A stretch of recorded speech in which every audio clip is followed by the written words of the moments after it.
Horror stories. क्या आप Kuldhara village के बारे में जानते हो? ये एक ऐसा विलेज है जो राजस्थान के जैसलमेर के पास स्थित है। कुलधरा गांव अपनी काफी रहस्यमयी कहानियों के लिए प्रसिद्ध है, जिसमें से सबसे प्रसिद्ध और दिमाग हिला देने वाली कहानी है रातों रात गांव के 1500 लोगों का गायब हो जाना। और लोगों के गांव होने के बाद वो गांव आज भी खंडहर है, जहां पर कोई भी जाने की हिम्मत नहीं करता। इसकी वजह से वो एशिया का सेकंड मोस्ट हॉन्टेड विलेज बन गया, यानी एक श्रापित गांव। भारत के आर्कियोलॉजिकल सर्वे ऑफ इंडिया के अनुसार इस गांव को पलिवाल ब्राह्मणों द्वारा 13वीं सेंचुरी में बनाया गया था। इस गांव में 1500 लोग हुआ करते थे, जिसमें से कुछ लोग फार्मिंग करते थे, कुछ लोग हाथ से बनाए हुए हैंडीक्राफ्ट चीजें बेचा करते थे और कुछ लोग मिट्टी के बर्तन बनाया करते थे। वहीं कुछ लोग कारीगर थे तो कुछ लोग बिजनेसमैन। एक अच्छी खुशहाल जिंदगी थी और ये गांव फूल फल रहा था। लेकिन 200 साल पहले यही 1500 लोग इतिहास के पन्ने को रहस्य बनाने वाले थे। दरअसल जैसलमेर के पास एक क्रूअल और एक खूंखार राजा हुआ करता था, जिसका नाम था सलीम सिंह। वो अक्सर गांव वालों से टैक्स कलेक्ट करने आया करता था। सलीम सिंह इतना खूंखार था कि उसका डर हर जगह था और वो उन गांव वालों से कुछ भी करवा सकता था। उसकी तानाशाही गांव वालों के लिए रोजमर्रा की बात बन चुकी थी, जिससे गांव वाले काफी तंग थे, बट उसके अगेंस्ट एक्शन लेने से काफी डरते थे। एक दिन की बात है जब सलीम सिंह वापस से उस गांव में टैक्स कलेक्ट करने आता है और उसकी नजर एक खूबसूरत सी लड़की पर पड़ती है, जो कि उस गांव के मुखिया की बेटी थी। सलीम सिंह की वैसे तो शादी हो चुकी थी, लेकिन पुराने राजाओं के बारे में तो आप जानते ही हो। तो बस उसने गांव में ऐलान कर दिया कि मुझे ये लड़की पसंद है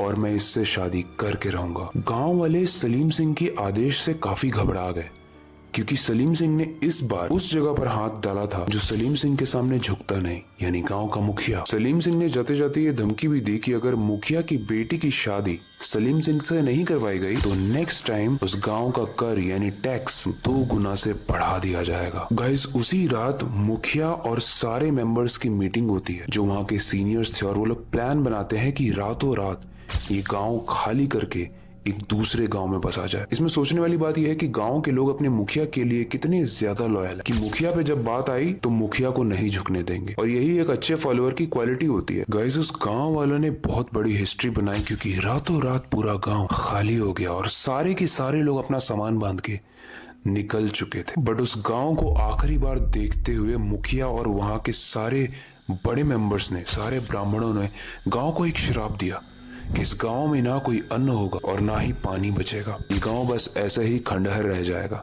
जिस तरीके से हम इस गांव को छोड़ के भाग रहे हैं, हर इंसान जो इसमें कदम रखेगा वो यहाँ से भागेगा। और जैसे ही पलिवल ब्राह्मण्स उस गांव को छोड़कर भागते हैं, सलीम सिंह को ये पता चलता है, लेकिन जब तक वो आता है सब जा चुके थे। तो वो गुस्से में सारे गांव को आग लगा देता है। वैसे तो बहुत सारी स्टोरीज हैं, लेकिन उसमें से सबसे क्रीपी स्टोरी ये है कि जब सलीम सिंह ने आग लगाई थी तो एक परिवार के कुछ फैमिली मेंबर्स रह गए थे जो सुबह निकलने वाले थे, और उनकी वहां पर जलकर मृत्यु हो गई, जिसमें से एक छोटी लड़की भी थी। और गाइस, ऐसा माना जाता है कि जो भी वहां पे जाता है उसको उस छोटी लड़की के बुलाने की आवाज आती है। इनफैक्ट वहाँ जो बुढ़िया माँ थी वो आज भी वहाँ पे भटकती है और लोरी सुनाती है, और वो लोरी सुनने के बाद जो सोता है वो हमेशा सोता रह जाता है। गाइस, ये मन गढ़ंत कहानी नहीं है। कुलधरा आज की डेट में काफी श्रापित गांव माना जाता है और एशिया का सेकंड मोस्ट हॉन्टेड प्लेस माना जाता है, यानी डरावनी जगहों में सेकंड पोजीशन पे आता है। फर्स्ट पोजीशन क्या है वो इसके नेक्स्ट एपिसोड में बताऊंगा। लेकिन आपको क्या लगता है, क्या वहाँ सच में कोई छोटी सी लड़की है जो भटकती है, जो बुलाती है लोगों को, या वो बूढ़ी अम्मा जो लोरी सुनाती है अपनी? वैसे इतना कष्ट देने के बाद कोई भी मरता है तो उसकी आत्मा माना जाता है कि भटकती रहती है, बट इसमें आपका क्या मानना है? Horror stories. भारत की राजधानी दिल्ली, यहाँ पर हर रोज हजारों लोग आते होंगे, कोई नौकरी की तलाश में, कोई जिंदगी बनाने की तलाश में, तो कोई घूमने की तलाश में। और इसी शहर में स्थित है अग्रसेन की बावली, और यही वो जगह है जो दिन में तो प्यारी सी टूरिस्ट प्लेस रहती है, लेकिन रात होते ही इसका रूप पूरे तरीके से बदल जाता है। गाइस, रात में यहाँ पर जाना मना है, और जो भी इस नियम को नहीं मानता है उसके साथ इतना भयानक होता है जो सुनने के बाद आपकी रूह कांप जाएगी। ऐसा माना जाता है कि पुराने समय में इस बावली में काला पानी हुआ करता था, और जो भी उस काला पानी को देख ले वो जिंदा नहीं बचता था, अपनी जान ले लेता था। ईयर 1987 एक 30 साल का लड़का प्रवेश, जो ग्रेजुएशन कर चुका था, अपने रिश्तेदारों के घर वो दिल्ली आया, नौकरी की तलाश में। उसके घर वाले तो रोक रहे थे लेकिन वो नहीं माना क्योंकि उसके सपने बड़े थे और यही हम करते हैं, हमारे अगर सपने बड़े होते हैं तो हम बड़ों की नहीं सुनते हैं। लेकिन वो कितनी भी तलाश कर ले, उसे जो नौकरी ऑफर हो रही थी वो गाइस बहुत ज्यादा छोटी थी। उसे या तो झाड़ू लगाने या तो पोछा लगाने की नौकरी ऑफर हो रही थी। बेसिकली ना अच्छी सैलरी ना अच्छा काम। अब मरता क्या नहीं करता, बड़े ड्रीम्स तो थे उसके, बट बड़े लोगों की बात भी तो नहीं सुनी, उसके अगेंस्ट गया। तो मजबूरी में उसने वही नौकरी ले ली,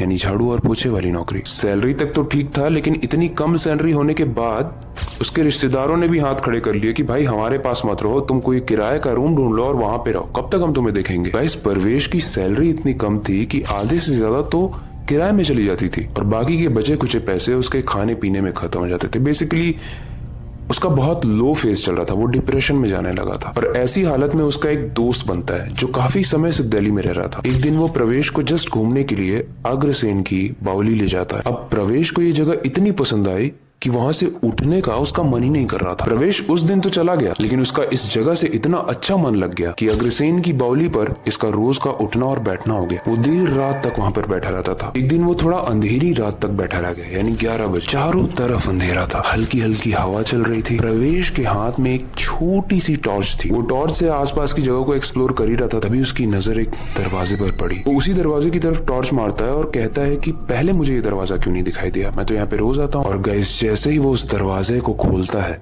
वो देखता है कि उस दरवाजे के अंदर एक गुफा है। ऑब्वियसली किसी को भी ऐसी चीज दिखेगी तो उसे क्यूरियोसिटी होगी और ज्यादा जानने की इच्छा, तो वो गुफा के अंदर जाता है। गाइस जैसे जैसे प्रवेश आगे जा रहा है वो देख रहा है कि गुफा संकरी होती जा रही है। दोनों तरफ अजीब सी क्रीपी टाइप की मूर्तियां बनी है। उसी के साथ नीचे यानी सतह पे जहाँ वो चल रहा है वहाँ एक काला पानी दिखने लगता है। थोड़ी आगे जाकर उसे कुछ सीढ़ियां दिखती हैं। उसे लगता है कि ये सीढ़ियां बाहर जाने का रास्ता होगी, तो मैं इस पे चल के बाहर चले जाता हूँ। लेकिन जैसे ही वो सीढ़ियों से बाहर आता है वो दुनिया पूरी बदल चुकी थी। सिर्फ पेड़ थे, वहाँ कोई बिल्डिंग कोई कार कुछ नहीं थी। ऐसा लग रहा था वो किसी और दुनिया में आ गया। उसे काफी दूर दो लोग दिखाई देते हैं, ब्लैक कंबल ओढ़े हुए। वो उनके पास जाता है और पूछता है भाई साहब यहाँ रोड किधर है। तभी वो लोग उसकी तरफ देखते हैं। उनकी आंखें लाल थी, उनका गला इस तरीके से रखा हुआ था जैसे उनकी बॉडी ऑपोजिट हो और गला सामने, और गला कटा हुआ था। पूरी बॉडी काली थी और हाथ में तलवार था। गाइस ऐसे समय में कोई भी कांप जाएगा और प्रवेश भी बहुत कांपते हुए सोच रहा था गया, आज तो मैं गया। प्रवेश तुरंत वहां से भागता है लेकिन वो लोग भी उसके पीछे पीछे भागने लगते हैं। वो देखता है कि काला पानी का लेवल जो आते वक्त था वो धीरे धीरे बढ़ने लगा और वहां से अजीब अजीब आवाजें आ रही थी जैसे कोई भूत रो रहा। वो गुफा में बेसिकली फंस चुका था, निकल नहीं पा रहा था। जैसे तैसे वो बचते हुए गुफा से बाहर निकला और चिल्लाने लगा बचाओ बचाओ, वो लोग मुझे मार देंगे। लोगों ने उसकी बात सुनी और काफी भीड़ इकट्ठा हो गई। ऐसे कोई भी स्ट्रेंज तरीके से बिहेव करेगा तो भीड़ इकट्ठा होगी। प्रवेश ने सबको बताया कि उसके साथ अभी अभी क्या हुआ। कोई स्टोरी नहीं थी, लोग उसका विश्वास ही नहीं कर रहे थे। बस ये बोल रहे थे कि कौन सी गुफा भाई, सो गए थे क्या, यहाँ कोई गुफा नहीं है। किस गुफा की बात कर रहे हो। वो गुफा और वो दो लोग, क्या था वो? कि प्रवेश का भ्रम था या फिर एक सच्ची घटना थी? क्योंकि ऐसा माना जाता है कि काला पानी में कूदकर काफी लोग अपनी जान दे चुके हैं। काला पानी में कूदकर या काला पानी से डूबकर। वेल हर कहानी की तरह इस कहानी के बारे में भी मैं आपकी राय जानना चाहता हूँ। आपको क्या लगता है, अग्रसेन की बावली में किसी आत्मा का राज